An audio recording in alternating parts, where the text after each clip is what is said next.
Hello student, कैसे हो आप सभी। स्टूडेंट, उम्मीद करता हूँ आप लोग अच्छे होंगे और स्वस्थ होंगे। स्टूडेंट, आज की वीडियो में हम आप सभी के लिए फार्माकोग्नोसी की मॉडल पेपर जो सेकंड है वो हम आप सभी के लिए लाए हैं। स्टूडेंट, आप सभी का जो एग्जामिनेशन है उसके लिए आप सभी का 1 मंथ से भी कम मान के चलिए बचा हुआ है। इसमें आप सभी क्या कर सकते हैं, जो मैं मॉडल पेपर आप सभी को प्रोवाइड कर रहा हूँ ना, उतना भी अगर आप सभी पढ़ लेंगे तो स्टूडेंट आपको पास होने से कोई नहीं रोक सकता है। ठीक है, यानी स्टूडेंट ध्यान से इस क्वेश्चन को बस आप लोग 1-2 बार रिपीट कर लीजिएगा, प्लस आप सभी इसको अपने नोटबुक में नोट भी कर लीजिएगा। ठीक है स्टूडेंट, तो सबसे पहले मैं आप सभी के लिए यहाँ पे फार्माकोग्नोसी मॉडल पेपर का मैं आप सभी को थोड़ा डिस्कस कर लेता हूँ। ये 3 घंटे का ये पेपर रहने वाला है स्टूडेंट। ध्यान रखिएगा, 3 घंटे से 1 मिनट अधिक नहीं दिया जाएगा, क्योंकि आपका जो सेंटर है ना वह प्राइवेट कॉलेज में नहीं जाने वाला है, वह जाने वाला है आपका गवर्नमेंट कॉलेज में। और स्टूडेंट आपको 80 नंबर यहाँ पे मिलेगा। 80 में से आपको 50 से 60 नंबर आपको लाने होंगे। तो स्टूडेंट अगर आप इतना पढ़ लेते हैं तो इजीली आपको ये नंबर मिल जाएंगे। ठीक है, सबसे पहले स्टूडेंट आप सभी को यहाँ पे मैं बता दूं कि यहाँ पे सेक्शन वाइज क्वेश्चन बटे रहेंगे। ठीक है, इसमें आपको एमसीक्यूज मिलेंगे। मैं आपको एमसीक्यूज भी कराता हूँ लेक्चर वाइज, उसको भी आप सभी ध्यान रखिएगा। तो सब चलिए स्टार्ट करते हैं हम फार्माकोग्नोसी की जो इंपॉर्टेंट क्वेश्चन है उसको। सबसे पहला इंपॉर्टेंट जो क्वेश्चन है आप सभी को पूछे जाने वाला वो है डिफाइन फार्माकोग्नोसी। स्टूडेंट यह आम तौर पे काफ़ी ज़्यादा पूछा जाता है क्वेश्चन कि फार्माकोग्नोसी की परिभाषित करिए। ठीक है, तो आप इंग्लिश में लिखना चाहते हैं हिंदी में लिखना चाहते हैं, आपके ऊपर डिपेंड करता है। डी फार्मा बाइलिंगुअल सब्जेक्ट है। कई सारे बच्चे यहाँ पे कंफ्यूज रहते हैं कि सर हम हिंदी में लिखें कि इंग्लिश में लिखें। उसमें कोई दिक्कत की बात नहीं, हम दोनों में लिख सकते हैं। समझ लीजिए हिंदी में, लिख लीजिएगा इंग्लिश में, ये भी हो सकता है। तो स्टूडेंट यहाँ पे देखिए फार्माकोग्नोसी क्या होती है, प्राकृतिक स्रोतों जैसे पौधों, जानवरों, खनिजों से प्राप्त कच्ची औषधियों के अध्ययन को कहते हैं। ठीक है, pharmacognosy is the study of crude drug obtained from natural sources like plant, animal and minerals. यानी कि नेचुरल सोर्स से हम ऑब्टेंड करते हैं, है ना, प्राप्त करते हैं फार्माकोग्नोसी को। ठीक है, तो स्टूडेंट आप सभी को यहाँ पे समझ में आ चुका होगा कि फार्माकोग्नोसी को कैसे सिंपल रूप से यहाँ पे लिखेंगे। ठीक है, अब बात करते हैं दूसरा जो इम्पोर्टेंट क्वेश्चन है कि what are glycoside. Student glycosides के बारे में बहुत ही ज़्यादा क्वेश्चन पूछता है, तो आपको इसका कैसे लिखना होगा, तो लिखना होगा कि भैया ग्लाइकोसाइड ऐसे यौगिक होते हैं जिसमें एक शर्करा गैर शर्करा भाग से जुड़ी होती है। यानी glycosides are compounds in which a sugar is bound और नॉन शुगर, यानी एक शुगर और एक नॉन शुगर से बाउंड होती है, जुड़ी होती है। ठीक है, तो स्टूडेंट आपको ऐसे समझ के इजीली आप सभी को एग्जामिनेशन में लिखना होगा। हाँ, ये भी ध्यान रखिएगा स्टूडेंट, आप सभी इधर उधर की बात मत लिखिएगा।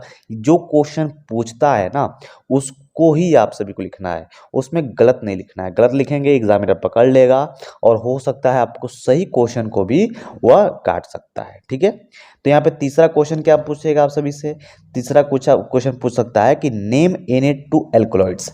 एल्कलॉइड्स को भी परिभाषित करने के लिए पूछ सकता है। यहाँ पे एग्जाम्पल पूछ रहा है, तो एल्कलॉइड्स के जो एग्जाम्पल होते हैं मॉर्फिन होते हैं और क्वानिन होते हैं। ठीक है, आप सभी को यहाँ पे 2 एग्जाम्पल दे देने होंगे। फिर बात करते हैं कि चौथा क्वेश्चन डिफाइन यहाँ पे अडल्ट्रेशन। अडल्ट्रेशन मतलब मैंने आप सभी को बताया हुआ है कि मिलावट बोलते हैं। मिलावट को मैं डिफाइन भी कर सकता हूँ, कर दे रहा हूँ।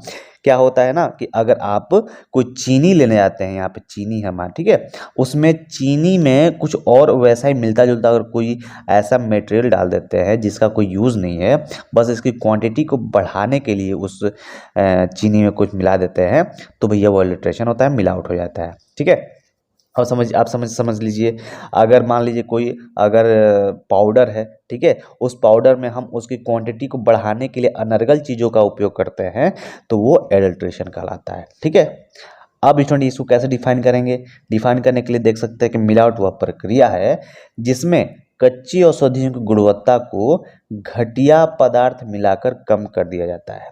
यानी कि अगर आप सभी को क्वांटिटी बढ़ाना होगा, है ना, अगर आप सभी को की गुणवत्ता को कम करना होगा, तो भैया यहाँ पे एडल्ट्रेशन करते हैं। Adulteration is the process of reducing the quality of crude drug by adding adding है ना इन्फ्लुएंस सब्सटेंस, यानी इन्फेरियर सब्सटेंस जो होते हैं, अनर्गल जो चीज़ें होती हैं उसको मिलाकर उसकी गुणवत्ता को भी कम कर देते हैं और एडल्ट्रेशन कर देते हैं कि उसकी जो गुणवत्ता हो कम हो जाए। ठीक है, यहाँ पे पांचवा जो क्वेश्चन है ना, कि एग्जाम्पल वोलेटाइल ऑयल का। वोलेटाइल ऑयल का डेफिनेशन भी इंपॉर्टेंट है प्लस उसके एग्जाम्पल भी इंपॉर्टेंट है। जो क्लोव ऑयल होता है, जो लौंग का तेल होता है, वह एक प्रकार का वोलेटाइल ऑयल होता है। ठीक है स्टूडेंट, फिर नेक्स्ट क्वेश्चन आपका व्हाट इज रेजिन। रेजिन भी पूछता है स्टूडेंट। तो रेजिन कहाँ पाए जाते हैं? रेजिन पौधे से प्राप्त ठोस या अर्ध ठोस जैविक पदार्थ होते हैं। रेजिन आर सॉलिड और semi solid organic substance obtained from plants. कहाँ से प्राप्त किए जाते हैं? रेजिन प्लांट से ऑब्टेन्ड किए जाते हैं, प्राप्त किए जाते हैं। ठीक है, चलिए भाई सातवां क्वेश्चन देखिए। सातवां क्वेश्चन जो कह रहा है कि डिफाइन ऑर्गेनाइज्ड क्रूड ड्रग। दो प्रकार के होते हैं, ऑर्गेनाइज्ड क्रूड ड्रग, दूसरा होता है अनऑर्गेनाइज्ड क्रूड ड्रग। तो यहाँ से पूछ रहा है कि ऑर्गेनाइज्ड क्रूड ड्रग क्या कहलाते हैं, कैसे होते हैं, है ना। तो ऑर्गेनाइज्ड जो होते हैं संगठित कच्ची औषधियों वे होती हैं जिनकी कोशिकीय संरचना बनी रहती है, जैसे पत्तियां, जड़ें, है ना, या क्या होती हैं इसकी जो बोलते हैं कोशिकीय जो संरचना होती है वो बनी रहती है, बिगड़ती नहीं है ना। और जो अनऑर्गेनाइज्ड होती है उसको क्या करते हैं, खुद से बनाया जाता है। ठीक है, एग्जाम्पल में आप सभी यहाँ पे लीव्स और रूट लिख सकते हैं। यहाँ पे इंग्लिश में कैसे लिख सकते हैं आप सभी? Organised crude drug are those that retain their cellular structure. जो संरचना जो होती है सेलुलर स्ट्रक्चर है ना, बनी रहती है। अब बात करते हैं नेक्स्ट क्वेश्चन की तरफ से। तो नेक्स्ट क्वेश्चन जो है आपका व्हाट इज कीमोटैक्सोनॉमी। कीमोटैक्सोनॉमी क्या है भैया?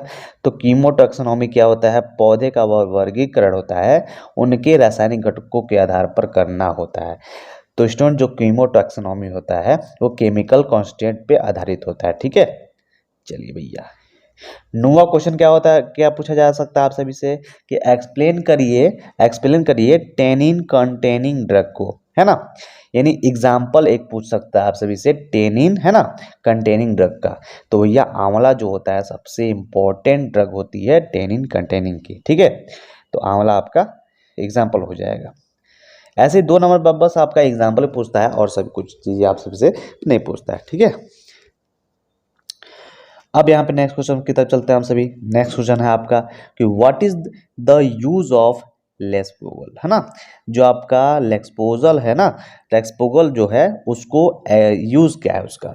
तो इसे हम क्या करते हैं, लैक्सेटिव के रूप में प्रयोग करते हैं, यूज्ड एज अ लैक्सेटिव। ठीक है, आइसोपोगल जो होता है वो लैक्सेटिव के रूप में हम उपयोग करते हैं। ठीक है, चलिए यहाँ पे मैं आपको इम्पोर्टेंट क्वेश्चन भी यहाँ पे बता दे रहा हूँ, शॉर्ट क्वेश्चन जो आपके एग्जामिनेशन के पॉइंट ऑफ व्यू से इम्पोर्टेंट है। इसको जरूर नोट कर लीजिएगा, पढ़ के चले जाइएगा, इससे ही आपका क्वेश्चन एग्जामिनेशन में देखने को मिलेगा। ठीक है, पहला जो है क्वेश्चन आप सभी के लिए, स्कोप ऑफ फार्माकोग्नोसी। स्कोप क्या क्या है फार्माकोग्नोसी का, इससे रिलेटेड 100% है कि क्वेश्चन पूछे जाते हैं। दूसरा क्वेश्चन है कि डिफरेंट बिटवीन ऑर्गेनाइज्ड एंड और अनऑर्गेनाइज्ड ड्रग। डिफरेंट बताना है दोनों के बीच में, ऑर्गेनाइज्ड और अनऑर्गेनाइज्ड में। फिर इंपॉर्टेंट क्वेश्चन आपका कि classification of crude drugs, classification of crude drug को बताना होगा आप सभी को। उसके बाद आप सभी का जो इंपॉर्टेंट क्वेश्चन है एडल्ट्रेशन मेथड, मेथड को कैसे आप सभी यहाँ पे एक्सप्लेन करते हैं, इसको भी आप सभी को बताना होगा। ठीक है, बस इतनी चीज़ें आप सभी को पढ़ना है। नेक्स्ट क्वेश्चन आप सभी के सामने extraction method of alkaloids. Alkaloids को कैसे हम निकालते हैं किसी भी क्रूड ड्रग से, ये भी इंपॉर्टेंट क्वेश्चन है। नेक्स्ट जो है छठवां क्वेश्चन है कि use of volatile oil, volatile oil का यूजेस बताना है आप सभी को। ठीक है, नेक्स्ट क्वेश्चन जो है आप सभी का therapeutic use of glycoside. Therapeutic use क्या होते हैं ग्लाइकोसाइड्स के। उसके बाद जो 8वां क्वेश्चन है evolution method of crude drugs. ठीक है, ये भी इंपॉर्टेंट क्वेश्चन है। फिर सोर्स ऑफ रेजिन, रेजिन के सोर्स कहाँ कहाँ है ना। फिर आपके डिफाइन एंड क्लासिफाई टेनिन, ये भी स्टूडेंट इंपॉर्टेंट क्वेश्चन है। मैं जितने बता रहा हूँ ना ये सारे इंपॉर्टेंट है। इतने क्वेश्चन पढ़ लेंगे ना, क्या पता आप सभी के ये 5 क्वेश्चन इसमें से मिल जाए। 5 क्वेश्चन मिल जाएंगे आपके 100% 40 नंबर ऐसे ही आ जाएंगे। ठीक है। Right a short notes of turmeric, turmeric के बारे में आप सभी को शॉर्ट नोट्स लिखना होगा। तो यह भी इंपॉर्टेंट क्वेश्चन आप सभी के लिए आ जाएगा। बड़ा हुआ क्वेश्चन हो गया आप सभी के लिए isolation method of volatile oils. Volatile oils का आइसोलेशन मेथड बताना है आप सभी को। ठीक है, तो पढ़े रहेंगे तभी आप एग्जाम में लिख पाएंगे, नहीं पढ़े रहेंगे चीट के भरोसे मत जाइएगा भैया। मैं 100 बार बार बोलता हूँ कि भैया गवर्नमेंट कॉलेज में यह व्यवस्था नहीं होती है, तो आपको पढ़ के ही जाना होगा। ठीक है, नहीं तो बैग लग जाएगा तो फिर रोते चलेंगे कि हमारा रजिस्ट्रेशन नहीं हुआ है ना। अब बात कर लेते हैं लॉन्ग क्वेश्चन की। तो लॉन्ग क्वेश्चन जो है आप सभी के लिए, लॉन्ग क्वेश्चन सेक्शन सी में आ जाएगा। लॉन्ग क्वेश्चन आप सभी को करना है। ठीक है, अब स्टूडेंट यहाँ पे देखिए लॉन्ग क्वेश्चन है। पहला जो क्वेश्चन है, explain the classification of crude drug. Classification drug को एक्सप्लेन करना है, उसके क्लासिफिकेशन क्रूड ड्रग के एग्जाम्पल के साथ में। ठीक है, तो जितने भी क्लासिफिकेशन है क्रूड ड्रग के उसको आपको heading wise plus point wise भी आपको लिखना होगा स्टूडेंट, पॉइंट वाइज। ठीक है, हेडिंग तो बनाइएगा, साथ ही साथ पॉइंट वाइज भी लिखिएगा, जिससे क्या होता है ना एग्जामिनर को नंबर देने में बहुत ही अच्छा लगता है। ठीक है, अगर लड़का अगर पॉइंट वाइज सही लिखेगा तो उसको एग्जामिनर 100% की अधिक नंबर देगा। फिर दूसरा क्वेश्चन जो है, डिस्क्राइब एल्कलॉइड्स इन डिटेल में एल्कलॉइड्स को डिस्क्राइब करना है, और आपको यहाँ पे ऑकरेंस और आइसोलेशन और यूजेस भी उसका बताना है। ठीक है, नेक्स्ट क्वेश्चन है, राइट अबाउट टेनिन। टेनिन के बारे में बताना है, उसके टाइप, उसके सोर्स, उसके आइडेंटिफिकेशन, उसके टेस्ट, इतनी सारी चीजें आप सभी को बताना है। ठीक है, फिर इसके बाद आ जाता है आप सभी के लिए चौथा क्वेश्चन क्या हो जाएगा, describe in details the method of adulteration out and evolution. Adulteration और एवोल्यूशन के मेथड को आपको डिस्क्राइब करना है। नेक्स्ट क्वेश्चन है आपका, एक्सप्लेन करना है ग्लाइकोसाइड्स के स्ट्रक्चर, टाइप और यूज। ये 3 इंपॉर्टेंट है। ग्लाइकोसाइड पढ़ के जाइएगा, 101% है कि आपको एग्जाम में दिखेगा ये। ठीक है, फिर discuss the importance of scope of pharmacognosy in pharmacy field. Pharmacognosy का स्कोप को, इम्पोर्टेंस क्या क्या चीज़ें उसमें बताना है फार्मेसी फील्ड में। तो भैया इतनी चीज़ें पढ़ लीजिए। इसके जो PDF है, मैं जो मेंबर हैं हमारे ग्रुप्स में जो नोट्स ले चुके हैं उनको मैं प्रोवाइड करता रहता हूं, तो ये जो PDF है आपको उसमें भी प्रोवाइड कर दी जाएगी। तो स्टूडेंट उम्मीद करता हूं आपको ये वीडियो अच्छी लगी होगी। अगर अच्छी लगी होगी कमेंट्स में जरूर बताइएगा। हाँ स्टूडेंट, अगर आप सभी को नोट चाहिए डी फार्म फर्स्ट ईयर की या सेकेंड ईयर की, तो आप सभी इस नंबर पर कॉन्टेक्ट कर सकते हैं 8299046212। ठीक है, ये जो नंबर इस पर कॉन्टेक्ट करके व्हाट्सअप नंबर है, आपको जो है कि फर्स्ट ईयर सेकंड ईयर की जो नोट्स है आप सभी को अवेलेबल हो जाएगी। चलिए स्टूडेंट, मिलते हैं आप सभी से अगले वीडियो में नए टॉपिक के साथ। तब तक अपना ख्याल रखिए। जय हिंद, जय भारत।